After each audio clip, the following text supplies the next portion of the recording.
Hi, welcome back. On this video here, we're going to be learning about SQL injection. And you might be asking yourself, what in the world is SQL injection, Edwin? Well, it's a technique basically that people use, attackers, to attack our applications on the web. For example, they can come here and put a statement here, for example, something like this, and they could say drop table and something like this, right? So they use a statement like this, and they can go ahead and when they submit that, that can go into our database and it can actually delete the database. Now there are many of these techniques out there. They can do a lot more than this. This is just a little scratch on the surface. These people, that's what they do every single day. They look for techniques to attack on your websites, and they will destroy it. They will destroy your applications. Now, this video here is just to help you clean out some of this data, sanitize it. And how we gonna do that? Well, PHP actually made a function for us called mysqli underscore realscape underscore string. And what that function is going to do is gonna clean things up. Right now, if you go to this little application that we made here, and you say something like Edwin's courses are great, for example, right? And you put this little comma right there, right? And you put some text, and you're trying to create that record. It's not going to allow us, and that's because we're not escaping this. You see? So right here, this application right now is very prone for people to attack it. They can come here and put an insert SQL statement, and they could delete our databases, all right, and tables. So to prevent it, let's go ahead and do something. So I'm gonna go and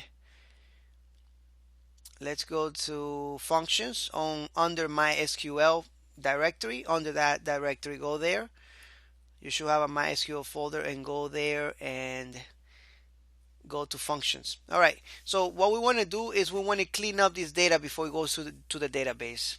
So we want to clean up the username because that's what we're using in the create little application we got there, right? This username field and this password field. Those are the two string fields we got. We need to clean them up.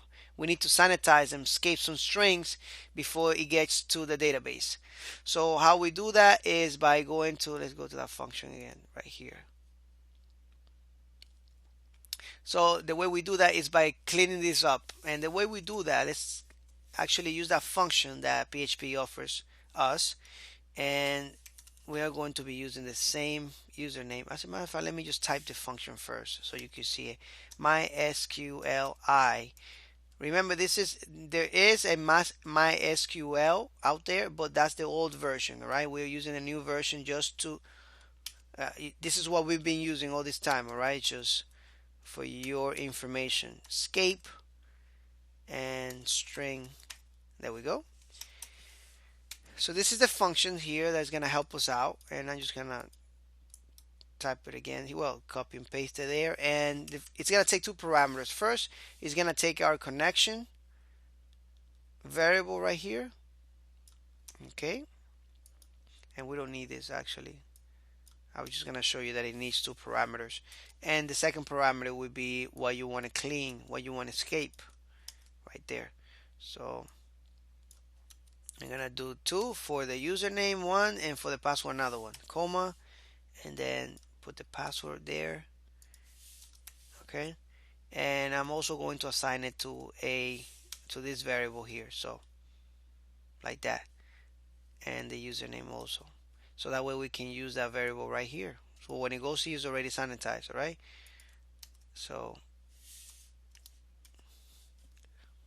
let me just make it bigger so that way you can see what I'm doing. All right, so we got everything going here. Everything's good. You see what I did? So I use this function here to escape all the data inside that field. So when we have commas or any type of other parentheses or any type of data there, it's going to clean it up for us, and it's going to make it nice and neat to go in here. So once we clean it up here with this function, then I'm assigning the same function back to the username. So that way we can put it inside the database through here and using the same thing for the password. All right. So now we should be good. Now, if I try to do that, create uh, that comma that I did with Edwin's great course string, it should work now. So let's try it. Edwin's great courses are great, right? Put some password here, and I'm going to click create, and you see now it works. Now I can go to the database, should be there.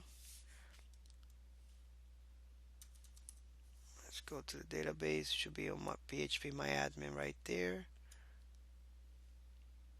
All right. So as you can see here, it says Edwin's courses are great. All right. We can check that it is working by just going back to the functions, and we can comment this out, and you can see that we can try it again just to make sure. And Edwin, let's just try something else. Peters. There we go. Create, and we get this error. All right, and let's uncomment this out. I like to try things a couple times just to make sure. And let's just go to that file again and try Peters. Create, record created, refresh. We got the record right here, cleaned up. All right, so none of this stuff is going to affect our SQL, our database and tables inside SQL, MySQL. All right. So anyway, thank you so much for watching this, and hopefully this will help you make your application a little bit more secure. And thank you. I'll see you in the next lecture.